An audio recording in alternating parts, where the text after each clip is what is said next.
All right, by now you've watched videos 2 and 3. You saw Maite make soup. You saw Marilyn paint signs. You've worked your way through those first two problems, and either you did them and you just checked answers, or you watched all the steps. Now we're going to do another recipe problem, and in this case, Paula is making Rocky Road for her nephews and nieces. We're going to start out the same way. We're going to figure out what the ingredients are. In this case, the ingredients are 24 ounces of chocolate plus 16 ounces of marshmallows. And somebody in an earlier class said, oh, that's supposed to be marshmallows with an E. Actually, I looked it up. It's with an A. Marshmallows with an A. Go figure. Equals 40 total ounces of Rocky Road. So the idea is to figure out what the ratios look like. So let's start down with our ratios again. And after you do this several times, you're going to find that it's just the same process, which is a great thing about math. A lot of times you're not learning a brand new problem. You're using new information to solve a problem you've done before.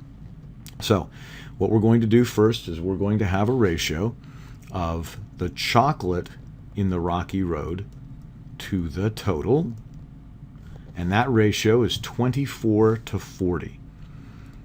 If you make 40 total ounces, you need 24 ounces of chocolate.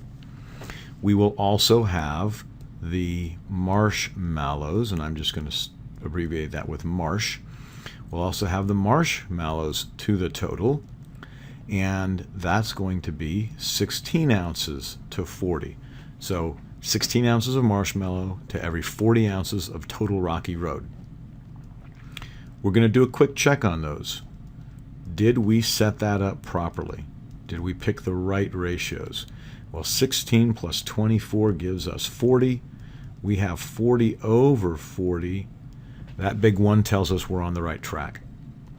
Next thing we're going to do is we're going to simplify these ratios. By now, after you've done a couple problems, you probably realize, man, simplifying the ratios makes it a lot easier. So what is the biggest number that goes into 24 and 40? So you might look and say, well, 4 goes into 24. You bet it does, 6 times. 4 goes into 40, 10 times. Then you probably look at that and say, wait, I can go a step further. 2 goes into 6 3 times, and 2 goes into 10 5 times. It doesn't hurt if you simplify in a step and then go another step. That's fine. How about the 16 and the 40? So you might wonder, well, I don't want to do it in 2 steps. I want to do it one time and be done. How do I figure out how much? Well, here's how you figure out. Go to the 5 and ask yourself, what would you have to multiply 5 by to get 40? That answer's 8. So you want to do it by 8 here. 8 goes into 16 2 times. 8 goes into 40. We just saw it up there 5 times. And now, just to double check ourselves, we're going to add these two together. We're going to add, let me fix my arrows. We're going to add our last 2 that we came up with together. So 2 to 5 plus 3 to 5 equals 5 to 5. And there's the big one that checks us. You don't want to add the 6 over 10 to the 2 over 5 because you know you can't add fractions unless the denominators are equivalent.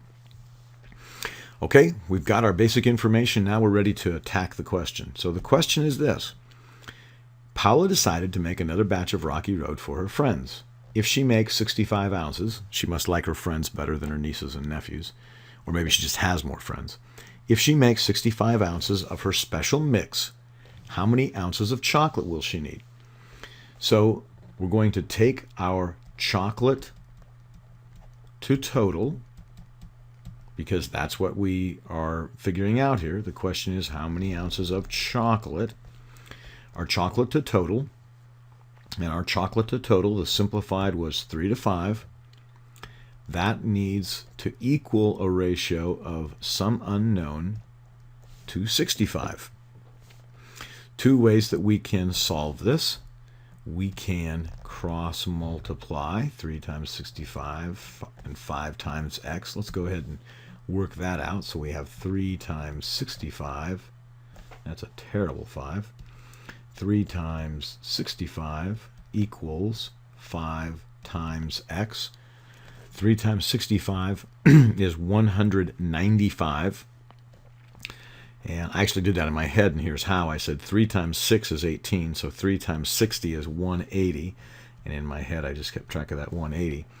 And then I said 3 times 5 is 15, and I put that together with the 180, and I got 195. If you want to set it up and multiply it out, go for it. 5 times x is 5x.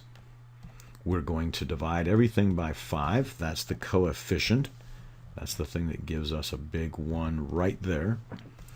And we have 195 divided by 5. Let's go down on our paper and figure out what that would be. 195 divided by 5. So 5 goes into 19 3 times. That's 15. Bring down a 4, bring down a 5. 5 goes into 45 9 times. That's exactly 45. So 195 divided by 5 is 39. 5x divided by 5 is x.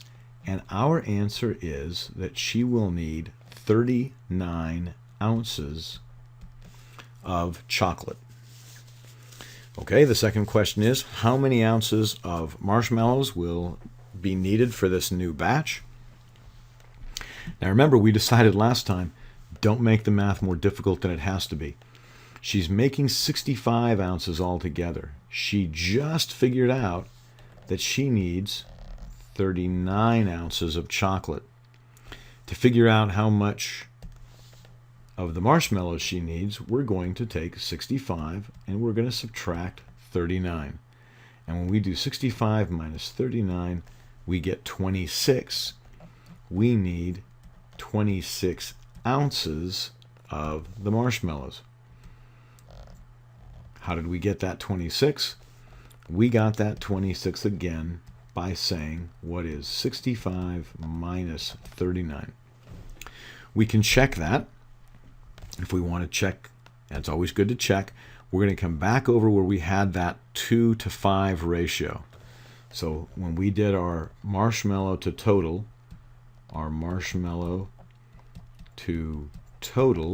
it was 2 to 5.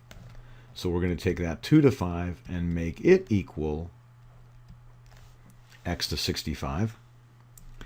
It's nice because we already know what we're going to do with the cross multiplication. So let's set this one up without cross multiplication. Let's set this one up by doing a big 1. What big 1 would you need? What big 1 would you multiply 5 by to get 65? We know there's a big 1 out there because they both end in 5. So we know there's something. What is it? On this one, I did it in my head again. I said 5 goes into 60. Here's how I did it. Let me come over here. I broke it into 60 and into 5. And I said 5 goes into 60 12 times. Goes into 50 10 times. 60 is 2 more 5s, so 12 of those. Goes into 5 one time. 12 plus 1 is 13. Goes in 13 times. I could have set it up. I could have done this and done 65 divided by 5, and I would still get 13. So 13 over 13 is my big 1. 13 times 2 is 26. And I'm right back to my 26 ounces.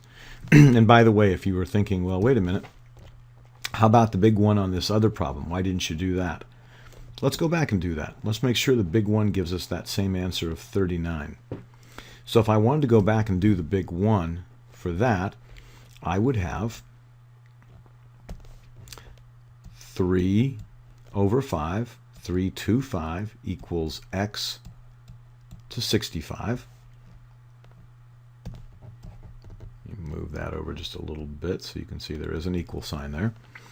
I would figure out what my big 1 is. It's nice, I already did that. I figured out 5 goes into 65 13 times, so I don't need to to do that again, I can just use the one I already have. 13 times 5 is 65. 13 times 3, shouldn't come as a surprise, is 39. That's the same 39 I came with up there. So, doesn't matter how you set it up, whether you use the cross multiplication or you use the big one, you're going to get the same answer. We solved this problem just like we solved the problem before it with paint and 2 problems ago with vegetable rice soup. And we're going to do the same process in the next video, which is going to be about concrete. Again, they're all recipes. They're all parts with ratios of the total being put together. All right, so watch that next video if you have any questions. And remember, when you get to that next video, if you look at the problem, Tyson helping his dad build a foundation, and you figure, I know how to do this, do the problem and fast forward to the answer. If you get it right, you don't have to listen to my voice. That's like an early Christmas present.